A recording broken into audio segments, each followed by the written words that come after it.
महादेव, मैं टूट गया हूं महादेव। अब लगता है जीवन में कुछ बाकी ही नहीं रहा। सब कुछ बिगड़ गया है, बिखर गया है। सबको लगता है मैं ही गलत हूं, मेरी ही गलती है।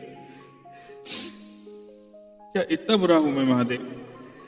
क्या इतना गलत किया है मैंने? क्या मैंने कभी कुछ सही नहीं किया? अब तो लगता है कुछ बाकी ही नहीं रहा जीवन में। क्या करूं? कुछ भी तो नहीं बचा।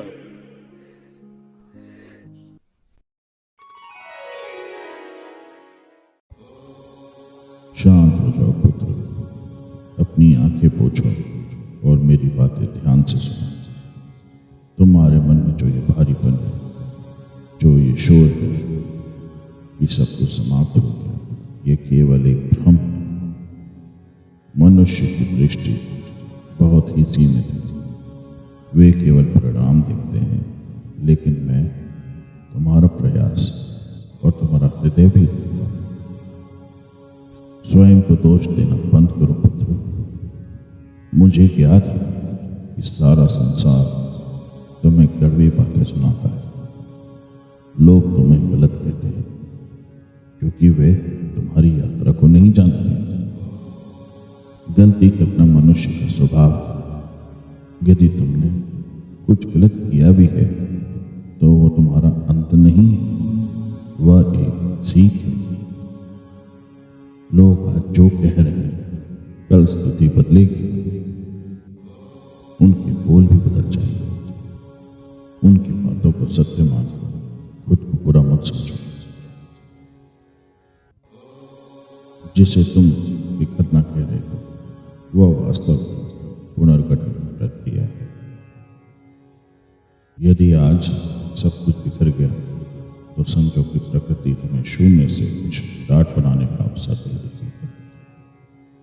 याद रखो, शिव विनाशक भी है और निर्माता भी है। अब तुम्हें क्या करना है? तुम्हें लगता है कुछ बाकी नहीं रहा? मैं कहता हूं, अभी तो तुम बाकी हो। जब तक तुम्हारी सांसें चल रही हैं, मेरा अंश तुम्हारे भीतर जीवित है। स्वयं को क्षमा करो पुत्र। सबसे पहले खुद को गले लगाओ। तुमने जो किया है उस समय की समझ के अनुसार किया है। अब उस बोझ को ढोना बंद करो। मौन को अपनाओ।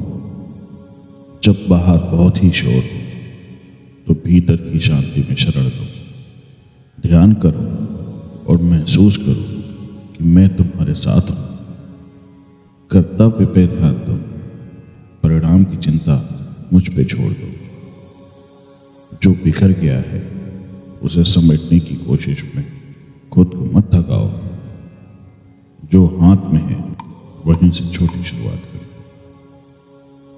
वत्स, तुम मिट्टी नहीं हो जो बिखर जाओगे। तुम तो वह सोना हो जो आग में तपकर और निकलोगे। उठो, अपना मस्तक ऊंचा करो। महादेव का पुत्र हार मानने के लिए नहीं, इतिहास रचने के लिए जन्मा है। मैं तुम्हारे साथ हूं।